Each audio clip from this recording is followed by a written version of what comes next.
I remember the day I met Dan, like a scene from one of those films where everything feels perfect and in place. My name is Aria Grayson, and I am 30 years old. I live in Springfield, USA, but that day in March 2021 felt like a fresh start, the beginning of something enchanting. Dan was 43, a man who seemed to have it all figured out, grounded, independent, successful, and charming. He described himself as a recent convert to Islam, having just returned from studying in Egypt, which gave him an air of mystique. With his own flat, a sleek car, and the latest Apple products, I was drawn to him like a moth to a flame. In my heart, I believed I had found someone solid, someone I could trust. Little did I know that trust would turn into a weapon against me. Our whirlwind romance led to an Islamic marriage within weeks, and for a while, I was on cloud nine. I thought I had built a life with a man who respected me, but as the months rolled on, cracks began to show in the shiny facade he had created. To my dismay, I found myself shouldering the burden of our financial life. Whether it was dinners, outings, or even mundane expenses, I was the one reaching for my wallet. It was as if I had unknowingly signed up for a one-sided partnership. Dan was never around when it came to covering costs. He had this peculiar situation where he couldn't invite me to his flat because he had a male lodger. But it was all a ruse, a cover for the truth that would later shatter my world. "You see," he would say, "his rent helps me with my expenses, including travel to see my parents in Scotland." I cannot even recall how many times I had to listen to his sad tales about bills piling up or how his remote employer was late with payments. Every excuse felt like a new thorn in my side, each story dulling my once hopeful heart. I even forked out $400 when he complained about repairs for his car, thinking I was being a supportive wife. We traveled to my home country, the Seychelles, in December 2021, with me footing the bill entirely, hoping the holiday would bring some joy after witnessing his continued financial neglect. For a brief moment, I saw my country through a luxurious lens, its lush greenery and golden beaches turning my worries into distant echoes. Dan was on his best behavior, charming, attentive, and always ready to serve me an ice-cold drink. But reality came crashing down 2 days after we returned to the UK. He revealed his biggest secret. He had two other wives, one in Scotland and one in Egypt. The shock hit me like a tidal wave. My heart raced, my palms became clammy, and I could hardly find my voice to respond. I felt violated, duped by a man who had built an empire of lies around us. I had believed his narrative, trusting he was a man of integrity. It did not take long for me to discover the depth of his deceit. Shortly after, I received a message from one of his other wives, Nadia, a 50-year-old civil servant. She reached out to tell me the truth. Her voice dripped with pain as she explained how Dan had used her, about how he had concealed his financial dependence on her while flaunting a life funded by her sacrifices. I wanted to refute her claims, but deep down, I sensed the truth in her words. The lavish life he showcased was not his, it was funded by Nadia. She was the one paying for the flat he claimed was his, maintaining the car he drove, and funding his lifestyle. It made me sick to my stomach to realize how easily I had fallen for his charm, only to be left holding the bag when it came to reality. Bit by bit, I felt my self-esteem eroding, crushed under the weight of deception. I looked for solutions, constantly hoping to stabilize our situation, yet Dan's financial mischief trapped me in a maze with no exit. Struggling through the rising tide of disappointment, I tried to come to terms with the situation, managing bills and rent while he continued to brush off responsibilities. But when your heart and mind are at war, clarity can sometimes be found in the wreckage. After months of emotional turmoil, I began to deconstruct the layers of his manipulations. I saw him for what he really was, a man who thrived on triangulating women for his comfort while offering little in return. The moment of enlightenment felt like a jolt of electricity, and the realization sent shivers down my spine. I sought peace through detachment and control.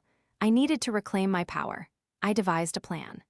I began to weave stories of my grand vision to return to the Seychelles, where I would build a new life.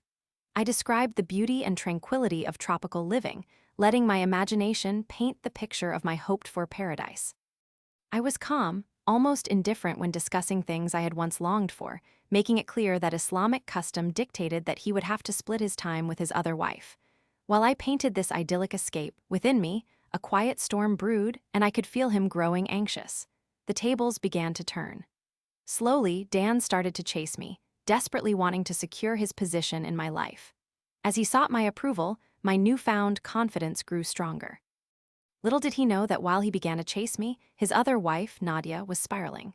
Feeling threatened, she sent him desperate pleas for help, her spirit fractured and burdened by despair. I continued to hold my ground, allowing him to treat me as a transient option. A few weeks later, she confronted him, catching him in a lie that cut deeper than any wound.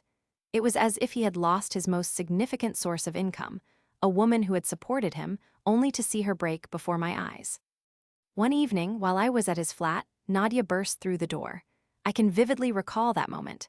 She unleashed her fury, calling me all sorts of names before simultaneously reaching for my hand, asking if I needed help leaving him.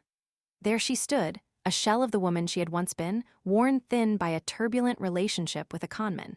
That confrontation was explosive. It felt almost surreal, a dramatic climax that pulverized the space we shared. I watched as her emotional struggle unraveled, and just like that, she left, taking with her what little dignity she had left. I had set my ultimatum, and he could not afford to lose me as he had lost her. After she departed, I understood that I could reshape my narrative. I decided that I would cover no more costs. It was his flat, and with that came responsibility that he could no longer toss aside. With unwavering determination, I reminded him of his Islamic obligations as a husband. I was prepared to walk away if he could not meet them, and that was when I saw the panic flicker across his face. He had misread me entirely, blinded by his web of misplaced confidence. In a strange twist of fate, he was now the one desperate to keep the balance intact. The very dynamics that had once burdened me shifted, and at long last, the power was in my hands. Instead of pleading or engaging in emotional back and forths, I became the epitome of calmness. If he portrayed himself a victim, I stood silent, waiting until the quiet produced the noise necessary to expose his truth.